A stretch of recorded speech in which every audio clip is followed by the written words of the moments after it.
Oi pessoal, tudo bem? Aqui é Anderson de Matos. Nós tivemos uma reunião hoje na Câmara de Vereadores de Campos dos Goytacazes com alguns vereadores e o Dr. Charbel, que é o subsecretário de Atenção Básica. A reunião foi para poder tratar da medida que está sendo adotada em nosso município, por alguns como lockdown, por outros como não sendo lockdown, mas devido às medidas duras, restritivas que foram adotadas, teve essa reunião na Câmara. Eu gostaria que você ouvisse um pouquinho, que você analisasse o que foi falado e você formasse um pensamento ou refletisse de acordo com o pensamento que você já tem, mas eu gostaria que você prestasse atenção. Acompanhe para você poder ouvir um pouquinho do que foi debatido na Câmara hoje. Eu gostaria de falar primeiramente, doutor, como o senhor colocou, sobre o caso de Manaus. Manaus é um caso, como tudo que está se passando no nosso país e no mundo, triste. É lamentável tudo o que todos nós temos visto dentro desse país e dentro do mundo. A quantidade de perdas, de vidas, pessoas sendo ceifadas por conta de um maldito de um vírus que não tem explicação, aparentemente, para poder conseguir frear isso daí e livrar as pessoas da morte. É lamentável, tudo isso é muito triste. Mas eu entendo e acredito que muitos de nós também entendemos que se trata de uma situação onde nela nós precisamos travar uma batalha e dar sequência à nossa vida em meio a todo esse drama que todos estamos enfrentando. Eu acredito que aqui, temos aqui vereador, muitos de nós perdemos pessoas próximas, perdemos pessoas queridas. Isso é um fato. Mas, independentemente de termos, em meio a todos esses fatos, nós temos que lidar com a realidade como ela é. Aí é onde entra, doutor, todos presentes, presidente. Manaus. O senhor falou o que a mídia tem falado sobre Manaus. O que tem sido Manaus? 90% dos casos de Manaus, os leitos de Manaus, eles estão ocupados. Manaus colapsou, Manaus não tem mais oxigênio. Uma pergunta, doutor. Quantos leitos Manaus estava ofertando para a população? Manaus, em 2014, mostra o IBGE de 2 milhões de habitantes. Quantos leitos tinha em Manaus? Quantos leitos numéricos temos em Campos dos Goytacazes? Antes da segunda onda, lá em setembro, ano passado, não sei se os senhores se recordam, o CCC disponibilizou metade da UTI. Hoje tem 16 leitos. Entre 15 e 120, 110. Sem contar o UTI, tá? 110 clínicos. 79. Porque Manaus tinha 90% colapsando. Nós já tivemos aqui na nossa cidade, no governo passado, um exemplo emblemático. O prefeito foi para a rede social dele e ele disse o seguinte: pessoal, nós vamos colapsar, a cidade tem que fechar, porque senão vai começar a morrer todo mundo, nós vamos perder todo mundo.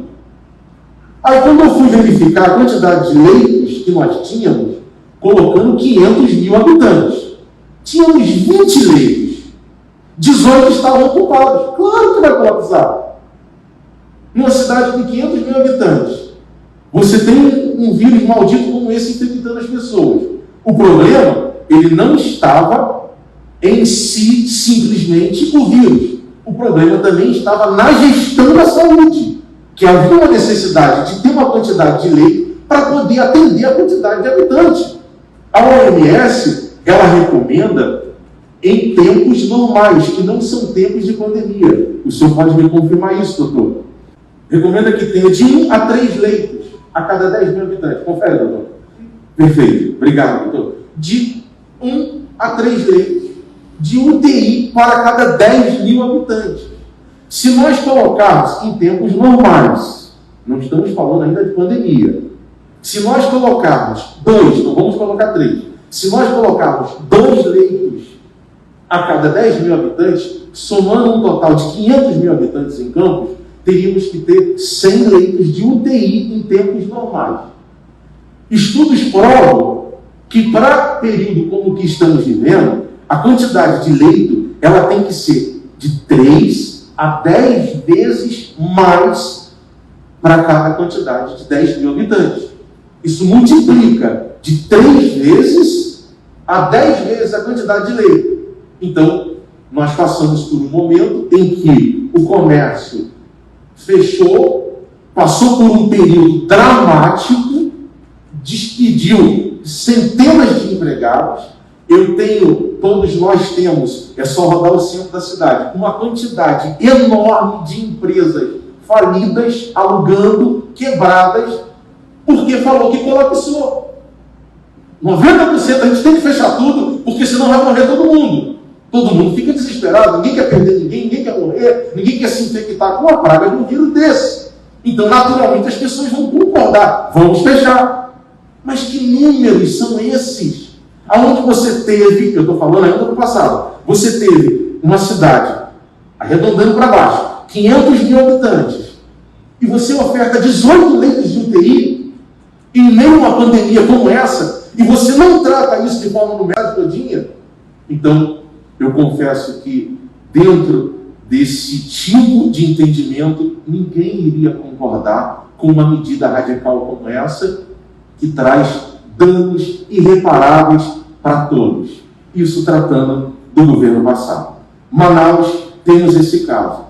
Você tem lá 90% de ocupação de leitos. Tá, quantos leitos tem? Habitantes já sabemos. O Google informa. 2014, IBGE, 2 milhões de habitantes. Quantos leitos foram ofertados? Até agora não se fala. Por que não fala? Por que não trata? Quantos leitos eu tenho de UTI? Quantos leitos eu tenho de clínica médica? Quantos estão ocupados? Por quê? Porque você vai chegar à conclusão que o que tem que ser feito não é trancar a cidade. O que precisa ser feito é você aumentar a quantidade de leito para que ela chegue, ou seja, proporcional, chegue próximo, ou ela seja proporcional à quantidade de habitantes que a cidade tem. Isso é muito justo a ser feito. Um pensamento científico. Michael Levitt, a pronúncia eu não sei se está correta. Ele é Nobel de Química em 2013, cientista de Stanford. Abre aspas. Não há evidências científicas conclusivas para a adoção do lockdown como medida para a contenção do vírus. O professor acredita na retomada da rotina, mas com a população usando máscaras e adotando medidas de distanciamento social. Doutor, para encerrar, em meio à fala do senhor, com todo respeito, é simplesmente para poder lembrar e trazer um pensamento a todos nós nesse momento difícil que todos nós estamos enfrentando. O senhor disse o seguinte,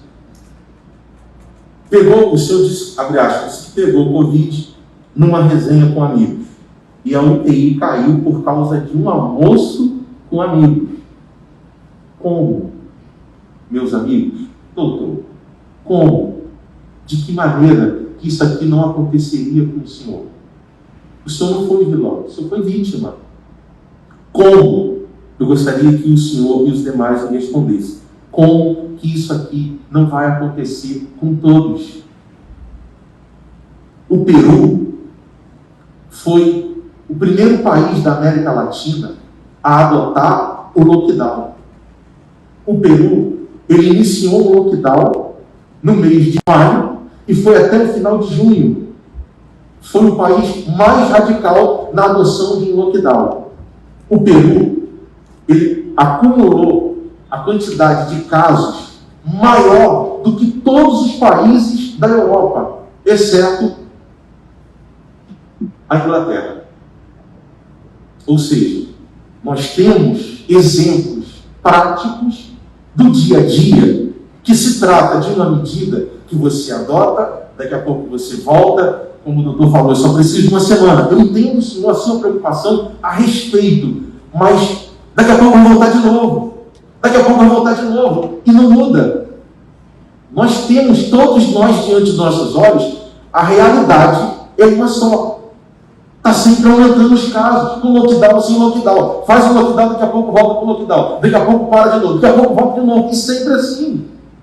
E com isso, quem é que tem sofrido? E um detalhe a ser acrescentado para encerrar. os países da Europa que adotaram a medida rígida, rigorosa, com a polícia na rua impedindo a população até de sair na rua, todos eles conseguiram manter com bilhões de libras, bilhões de dólares, as empresas conseguiram manter as pessoas dentro de casa sustentando. Pagaram para as empresas não demitirem, pagaram para as pessoas ficarem dentro de casa. Quando? Como que um país como o nosso, um município como o nosso, vai ter condições de fazer um negócio desse? Todos nós concordamos quando o nosso prefeito foi lá e decretou calamidade pública e financeira. Sem sombra de dúvida, a necessidade. Olha a situação em que se encontramos. Mas como que vamos encontrar coerência agora, uma vez passando-se praticamente 2 semanas, trancar a cidade toda? Aonde vai ter arrecadação para poder ofertar os serviços mínimos? Uma quantidade imensa que temos de pessoas desempregadas, comércios falidos. Como que vai ficar depois desse tipo de medida? Essa situação que já é deplorável. Quero ressaltar que o meu posicionamento totalmente contrário ao lockdown, à medida adotada, ele é respeitoso ao posicionamento de todos, mas eu não posso, de forma alguma, me furtar de fazer esse tipo de colocação para que todos possamos, de uma maneira o mais ampla possível, refletir sobre todos os âmbitos. Eu tenho aqui um cientista, professor de universidades renomadas, internacionais, falando contra. Nós temos o exemplo do Peru. Então, eu gostaria de deixar aqui o meu agradecimento ao presidente, ao senhor doutor